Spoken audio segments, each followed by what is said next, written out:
Hey guys, welcome back to Modeling Manhood. I want to give you guys some more details about a video I did a couple days ago where I did a muzzleloader hunt with one of my boys and got 2 deer for one shot. I'll put the link for that down in the description. But part of that hunting season that I missed was because of one of these things, a battery pack. And I jumped over the headrail in the barn and my foot landed on this and pretty much just went shoo, and slipped. And I laid in the barn for a long time. And we had snow on the ground at that point, and they used the tractor to basically pull me out of the barn and get me to a vehicle so I could go get x-rays and then get my foot taken care of. And I was in a lot of pain. I needed somebody to rescue me. And one of my favorite rescuing stories that my wife sometimes likes to talk about is when she messed up her ankle. We were combining across the street, and my wife was taking meals to everybody, and she jumped one of the ditches to take a meal to my brother who was in the combine, and she rolled her ankle really bad and heard something snap in her ankle. And she always thinks about that and thanks my brother for rescuing her, for just picking her up off her feet and then taking her to a vehicle to get help. But you know what? Sometimes we wrestle with things in life and they just seem to get the best of us. Old injuries seem to keep coming back. We're going to talk a little bit now in the book of Genesis about Jacob who wrestled with God.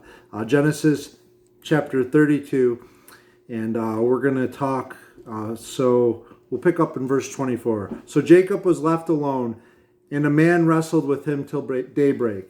When the man saw that he could not overpower him, he touched the socket of Jacob's hip, so that his hip was wrenched as he wrestled with the man. Then the man said, "Let me go, for it is daybreak." And if you guys have ever read this story, you know that Jacob was wrestling with God.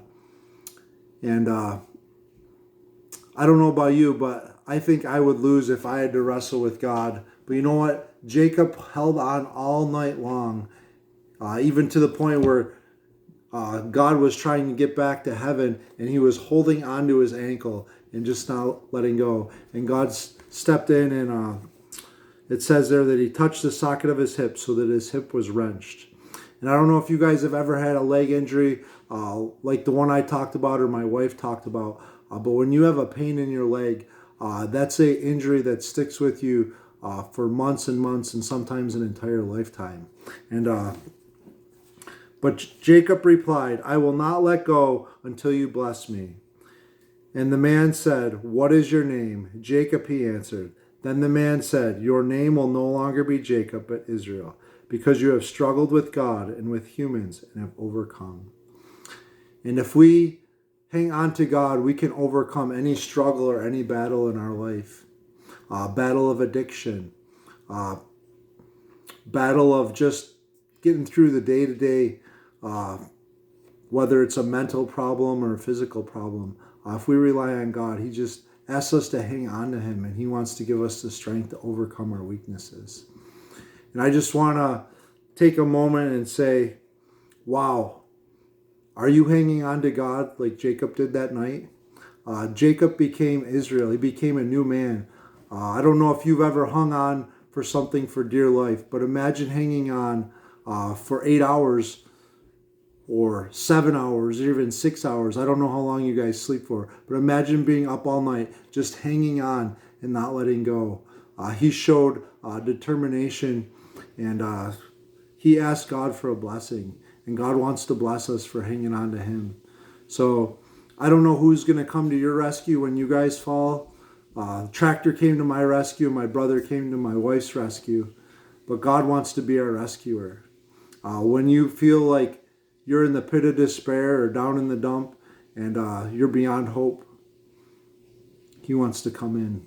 He wants to come down in the mud and pick you up, carry you out, put you on his shoulders if he needs to get you out, and he'll stay in there and then get you out no matter what it takes. He wants you so bad to have a relationship with him. And I just think it's so powerful that God knows our name, and yet he still has a different name for us. He wants us to be blessed, just like he did to Jacob here. and named him Israel. This was the beginning of a great nation of Israel. And as believers, we need to stand behind the country of Israel. Don't want to get into too many politics. But man, if you guys could just be lifting up that nation in prayer right now, that would be amazing. So thank you guys for joining us here at Modeling Manhood. If you guys need rescuing, please, please, please reach out to Jesus. Reach out to God. Share your heart with him. Let him know where you're at, where you're struggling, and just be real with him. It's hard being vulnerable, guys, but man, when a group of guys get together and just talk about things that we struggle with, and we're like, oh, you struggle with that, and you struggle with that, and then they pray for each other, and when you see your brothers, they can just say, like, how are you doing in that area? And that's why accountability is so important. But make sure you guys are hanging on to God, just like Jacob did that night during his wrestling match. So thank you guys for joining us. Hang on to truth. And remember to marry your maker and journey with Jesus each day. Thanks for joining us today. God bless.